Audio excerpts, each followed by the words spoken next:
બોટાદના પાળિયાદના બાબરકોટ ચોકડીએ રાહદારીને વાહન ચાલકે હડફેટે લેતા ઘટના સ્થળે કમકમાટી ભર્યું મોત. બોટાદના પાળિયાદ આજુબાજુના હાઈવે રોડ પર છેલ્લા ઘણા સમયથી ખૂબ જ ગંભીર અકસ્માતો સર્જાઈ રહ્યા છે. અવારનવાર નિર્દોષ લોકોના મોત થઈ રહ્યા છે. જ્યારે આજે બાબરકોટ ચોકડી ખાતે સાઈડમાં ચાલીને જઈ રહેલા સુરેશભાઈ સાથે અજાણ્યા વાહન ચાલકે હડપેટે લેતા સુરેશભાઈનું ઘટના સ્થળે કમકમાટી ભર્યું મોત નીપજ્યું હતું. ઘટનાની જાણ થતાં પોલીસ તાત્કાલિક ઘટના સ્થળે પોલીસ પહોંચીને લાશને પીએમ અર્થે સરકારી હોસ્પિટલ ખાતે ખસેડાય.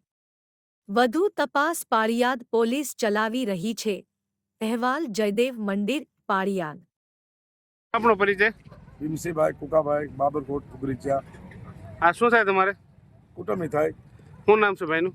દિનેશભાઈ સુરેશભાઈ ઉગરીચા. એટલે તમને શું અંદર બનાવ શું છે? અંદર બનાવ અજાણું ટ્રક ઉડાડીને મારીને જતો રહ્યો છે. હાથ ચડાવી દીધું. માસ ચડાવીને કેટલો સમય થી? 20 મિનિટ થઈ. ઓકે, તો તમને ક્યારે ભટકાણા પછી ખબર પડી કે તમે ભટકાયા પછી ખબર પડી? Okay, thank you. આપનું નામ? પરિચય? મારું નામ કતુભાઈ કુકાભાઈ. આ ભાઈ નામ શું હતું? સુરેશભાઈ. અને આખું નામ શું? સુરેશભાઈ દિનાભાઈ. અને શું બનાવ છે હજાર ને?